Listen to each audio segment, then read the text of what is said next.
Highlight समाचार ओडिशा आमर ओडिया रे उपस्थित अछंते आपण माने यूट्यूब माध्यम रे खेल उपभोग करिवे।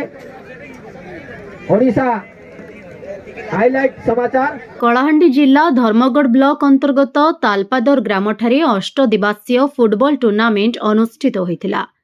टूर्नामेंटर अंतिम दिन रे तारापुर कल्लाकोट एवं भिक्कु 11 फाइनल रे पहुंचीथिले। परे तारापुर कल्लाकोट दल को हराई भिक्कु 11 दल विजयी होइथिला।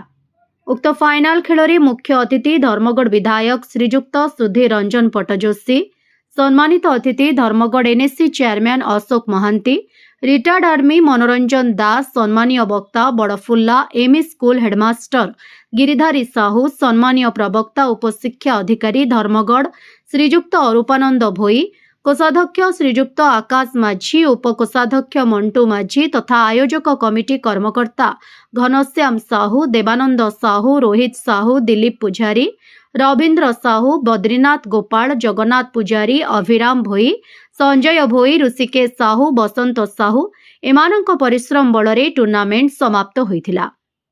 धर्मगढ़ डिविजन रु लंबोधर पाल को रिपोर्ट, ओडिशा हाइलाइट समाचार।